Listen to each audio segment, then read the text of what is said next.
Some years ago, our son Nathaniel, who at the time was about 10, took it upon himself to put up the Christmas tree.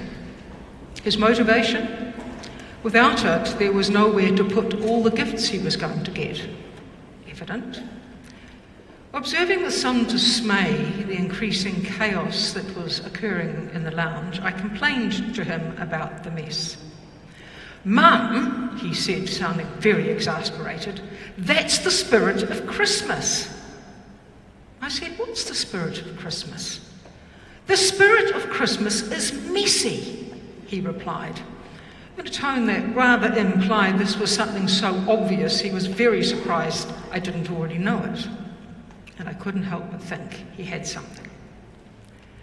Christmas, a complicated, complex whirl of activity, the end of the work or school year, the summer holiday time, a time loaded with expectations. We save up for Christmas in all sorts of ways: money, goodwill, gift-giving generosity, a decent holiday. Not to mention the expectation of quality family time, quality relationship time. Getting to Christmas is fraught and we're exhausted by the time we get there. Maybe that's another reason that the Christmas spirit seems to be messy. At least it seems as if that's why we've got to.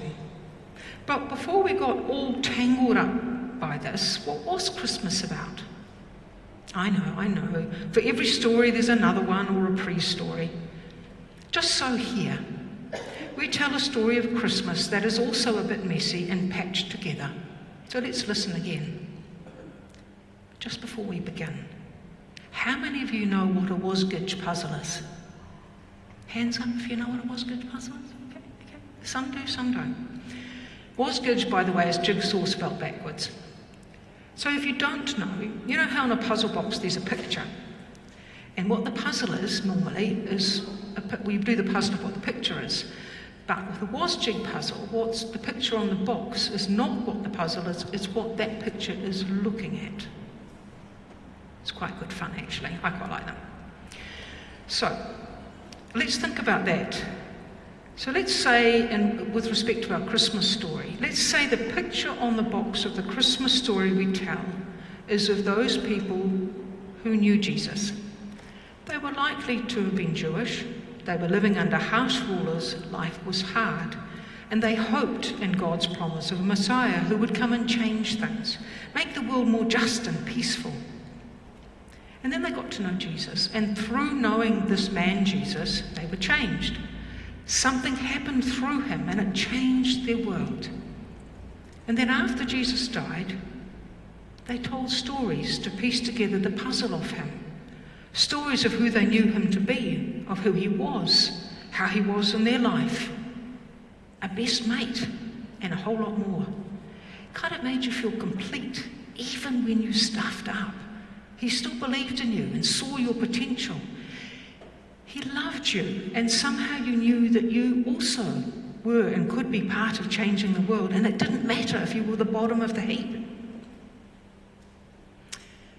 Well, there's two Gospels that have a bit of a birth story, and they're different from one another. But today we heard the version from Luke. And this is what we hear. This is the puzzle.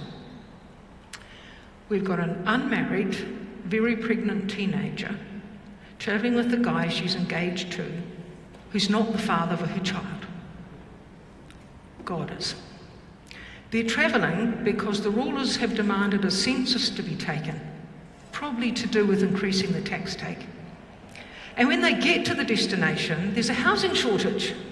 So they have to bunk down where they can. And yes, the baby arrives, just at that moment.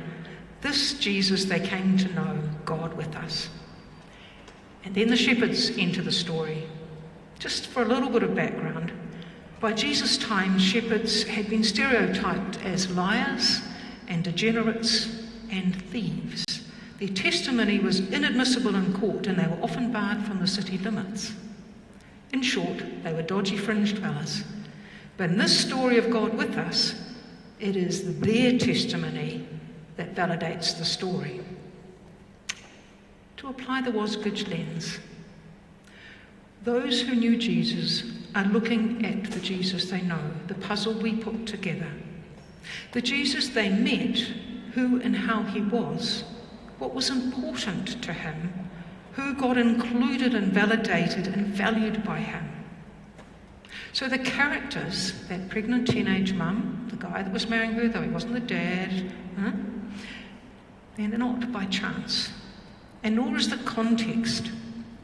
And all of it takes place in the middle of life, in the middle of the messy, chaotic, scary, confusing muddle of life. And the story tells us that right there, right here, right now, in the middle of the muddle of life, God is with us. And it recalls us to ourselves that we are loved, each of us, just as we are. We don't have to have it all together, and we don't need superpowers. That'd be quite cool, but we don't need them. And we are invited to receive this gift. Each of us in our uniqueness. What is Christmas about? I guess at the end of the day, it depends on the story we tell. I wonder if it's actually a very simple story. Becoming aware that in the middle of the messy muddle of life, we are being loved into life. What is asked of us is simple: to live as if this were so.